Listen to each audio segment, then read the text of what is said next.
Perolehan suara Partai Solidaritas Indonesia yang mendadak meroket hanya dalam hitungan hari menggemparkan publik.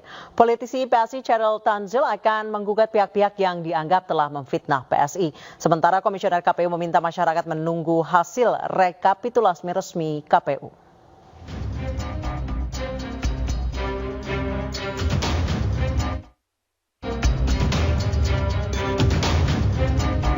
Publik digemparkan dengan perolehan suara Partai Solidaritas Indonesia yang mendadak melejit hanya dalam kurun waktu 3 hari.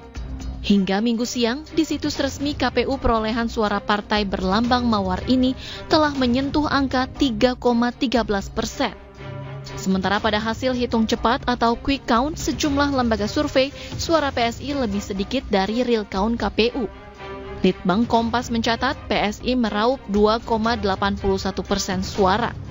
Adapun Voxpol mencatat PSI meraih 2,93% suara. Sebelumnya, Kamis 29 Februari 2024, data real count KPU menunjukkan PSI mengantongi 2,86% atau 2.171.907 suara. Kemudian Sabtu 2 Maret 2024, PSI berada di angka 3,13% atau 2.402.268 suara. Ini artinya suara PSI bertambah 230.361 suara hanya dalam 3 hari, yang diperoleh dari 2.240 TPS. Pengamat politik sekaligus Direktur Eksekutif Indikator Politik, Burhanuddin Muhtadi turut mengkritisi anomali perolehan suara PSI.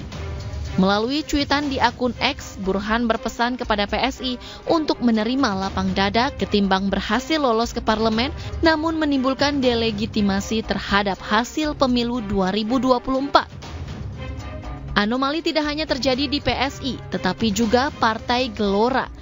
Baik PSI dan Gelora, keduanya merupakan partai koalisi pengusung Capres-Cawapres nomor urut 2, Prabowo Subianto dan Gibran Rakabuming Raka.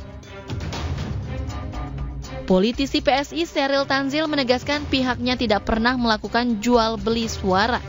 PSI juga akan menempuh jalur hukum untuk menggugat pihak-pihak yang dianggap telah memfitnah PSI. Jadi menurut saya kita janganlah berpegang pada statement-statement sepihak seperti itu ya. Apalagi membawa-bawa nama PSI begitu. Jadi saya rasa gini, kalau memang ditemukan ada kecurangan atau ketidakpuasan, ada namanya mekanisme melaporkan secara hukum. Bawa bukti-buktinya, laporkan secara hukum ke Bawaslu. Jadi saat ini juga ya Mbak ya, kami juga mau menginformasikan.